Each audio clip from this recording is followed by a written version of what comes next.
Mensageiros de André Luiz, a psicografia de Chico Xavier, no capítulo 32, onde, em alguns capítulos, André Luiz faz um relato da vida social lá em Campos da Paz. Campo da Paz é um posto de socorro nas vizinhanças ainda da terra, do próprio plano do umbral, né? Onde os tarefeiros ali naquela colônia se desdobram em atenção tanto a espíritos desencarnados, como aqueles também encarnados na Terra, né? Procurando inspirá-los e auxiliá-los nas suas condutas aqui na Terra. Pois bem, e no final desta narrativa sobre a vida social, nós chegamos no capítulo de Melodia Sublime. Vimos no capítulo anterior Cecília ao órgão, onde ela faz uma canção bem sentimental, né? Ela que aguarda o seu amor ainda aqui encarnado na Terra, a chegar lá nos planos do espírito, né? E agora Aniceto, num gesto nobre, pede a Ismália que executasse algum motivo musical da sua elevada esfera. Ismália, como sabemos, se encontra ali com Alfredo, que é o coordenador das atividades em Campos da Paz, mas ela, na realidade, espírito mais esclarecido e evoluído, pertence a esferas mais elevadas. A esposa de Alfredo não se fez de rogada, com extrema bondade, sentou-se ao órgão, falando gentil. Ofereço a melodia ao nosso querido Aniceto. Aniceto é o companheiro de André e Vicente, né, que estão indo para trabalho de treinamento e aprendizado na crosta terrestre, né? Eles todos originários da colônia Nosso Lar. Diante, diz André, a nossa admiração comovida começou a tocar maravilhosamente. Logo às primeiras notas, alguma coisa me arrebatava ao sublime. Estávamos extasiados, silenciosos.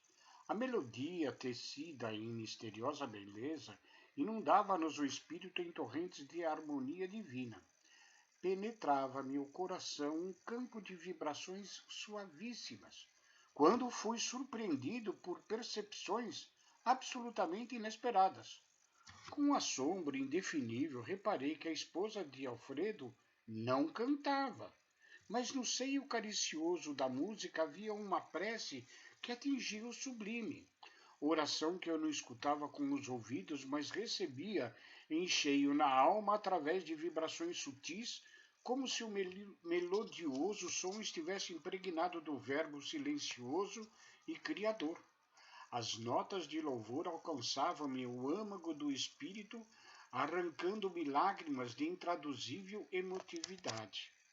Vejo que, embora não articuladas pela boca de Ismália, né, todos ali presentes, através da música tocada ao órgão, o mesmo órgão que Cecília utilizou anteriormente, né, eles ouvem a prece, palavras articuladas através da melodia, né, e que mais adiante Aniceto vai nos dar a esclarecer esse fenômeno muito interessante.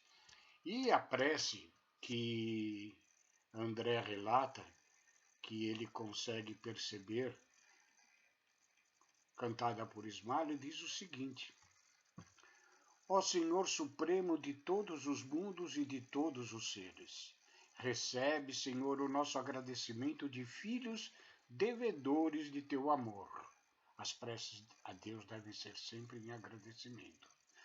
Dá-nos sua bênção, ampara-nos a esperança, ajuda-nos ao ideal na estrada imensa da vida. Seja para o teu coração cada dia nosso primeiro pensamento de amor. Seja para a tua bondade nossa alegria de viver. Pai de amor infinito, dá-nos tua mão generosa e santa. Longo é o caminho, grande o nosso débito, mas inesgotável é a nossa esperança. Pai amado, somos as tuas criaturas, raios divinos de tua divina inteligência. Ensina-nos a descobrir os tesouros imensos que guardastes nas profundezas da nossa vida. Auxilia-nos a acender a lâmpada sublime da sublime procura. Senhor, caminhamos contigo na eternidade. Em ti nos movemos para sempre. Abençoa-nos a senda, indica-nos a sagrada realização e que a glória eterna seja em teu eterno trono. Resplandeça contigo a infinita luz. Mane em teu coração misericordioso a soberana fonte do amor. Cante em tua criação infinita o sopro divino da eternidade. Seja a tua bênção, claridade aos nossos olhos, harmonia ao nosso ouvido, movimento às nossas mãos, impulso aos nossos pés. No amor sublime da terra e dos céus, na beleza de todas as vidas, na progressão de todas as coisas, na voz de todos os seres, glorificado sejas para sempre, Senhor. E esta é a prece que André Luiz nos relata, embora sem articulação dos lábios de Ismalha, ouve-se estas palavras. E André continua. Que melodia era aquela que se ouvia através de sons inarticulados? Não pude conter as lágrimas abundantes. Cecília comovera-nos a sensibilidade, lembrando as harmonias terrenas e os afetos humanos. Ismalha, no entanto, arrebatava-nos o espírito, elevando-os ao Pai Supremo, ao Supremo Pai. Nunca ouvira oração de louvor como aquela. Além disso, a esposa de Alfredo ficava diferente, inexprimível na linguagem humana. A prece tocara-me as recônditas fibras do coração e reconhecia que nunca meditara na grandeza divina como naquele instante em que uma alma santificada falava de Deus com a maravilha das suas riquezas espirituais. E não era só eu a chorar como criança. Aniceto enxugava os olhos de maneira discreta e algumas senhoras levavam o lenço ao rosto. Compreendi que a oração terminara, porque a música mudou de expressão. O caráter heróico se deu lugar ao lirismo encantador. Experimentando a profunda serenidade ambiente, vi que luzes prodigiosas jorravam do alto sobre a fronte de Ismalha, envolvendo-a num arco irisado de efeito magnético e com admiração e enlevo. Observei que belas flores azuis partiam do coração da musicista, espalhando-se sobre nós. Desfaziam-se como se feitas de carnidosa bruma anilada, ao tocar-nos de leve, enchendo-nos de profunda alegria. A maior parte caía sobre Aniceto, fazendo-nos recordar as palavras amigas da dedicatória. A música foi dedicada a ele mesmo. Impressionavam-me profundamente aquelas corolas fluídicas de sublime azul celeste multiplicando-se sem cessar no ambiente e penetrando-nos o coração como pétalas constituídas apenas de colorido perfume. Sentia-me tão alegre, experimentava tamanho bom ânimo que não conseguia traduzir as emoções do momento. Efeito semelhante nós já tínhamos visto antes na obra de André Luiz, neste mesmo livro, né? Que é interessante observar, e assim, segundo os nossos estudos, é dessa forma que se dá. Aos espíritos que se propõem a doar amor ao próximo, a fazer o bem, a praticá-lo, ele recebe as dádivas do alto, da alta espiritualidade, com certeza. As benesses. Repara que André Luiz cita que primeiro caem sobre a fronte de Ismalha e depois do seu coração ela espalha ao ambiente, a todos ali presentes, com um forte influxo ao Aniceto homenageado pela musicista, né? Então, da mesma forma como nos nossos estudos sobre os passes curativos que nós, como médios passistas, passamos aos nossos irmãos, né?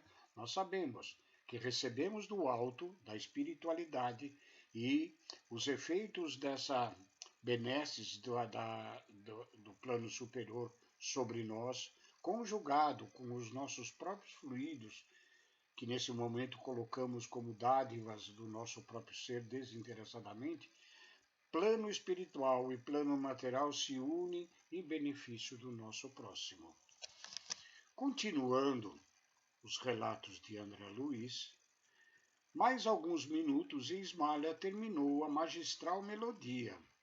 A esposa do administrador desceu até nós coroada de intensa luz. Alfredo avançou beijando-a no rosto, ao mesmo tempo que Anicete lhe estendia a destra, agradecido. Há muito tempo não ouvia músicas tão sublimes como desta noite, exclamou o nosso orientador sorrindo. Cecília falou-nos do sublime amor terrestre. Ismália arrebatou-nos ao divino amor celestial. Ideia feliz a de permanecermos no posto, fomos igualmente socorridos pela luz da amizade que nos revigorou o bom ânimo. Aproximaram-se os bacelares eminentemente comovidos. Que maravilhosas flores nos destes, querida amiga, disse a mãezinha de Cecília, abraçando a esposa de Alfredo. Voltaremos ao trabalho, repletos de energia nova, acrescentou o senhor bacelar, sorridente. A extensa sala estava cheia de notas de reconhecimento e júbilo sincero. A melodia de Ismália constituíra singular presente do céu. A alegria e o bom ânimo transpiravam em todos os rostos. Observamos que Aniceto se retirava para um canto do salão. Procurei-o ansioso. Desejava esclarecer o fenômeno da prece sem palavras, das harmonias, das luzes e das flores. Antes, porém, das interpelações do aprendiz, o orientador amigo sorriu amável e explicou. Conheço a sua sede, André. Não precisa perguntar. Impressionou-se você com a grandeza espiritual da nobre companheira de nosso amigo. Não precisarei alinhar esclarecimentos. Recorda-se você de Ana, a infeliz criatura que dorme nos pavilhões entre pesadelos cruéis? Lembra-se de Paulo, o caluniador? Não os viu carregando pesados fardos mentais? Cada um de nós traz nos caminhos da vida os arquivos de si próprio. Enquanto os maus exibem o inferno que criaram para o íntimo, os bons revelam o paraíso que edificaram no próprio coração. Ismália já amontoou muitos tesouros que as traças não roem.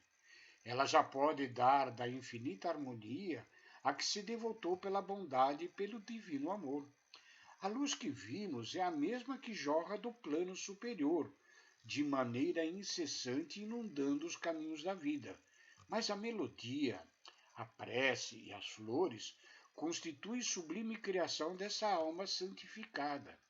Ela repartiu conosco neste momento uma parte dos seus tesouros eternos. Peçamos ao Senhor, meu amigo, que não tenhamos recebidos em vão as sublimes dádivas.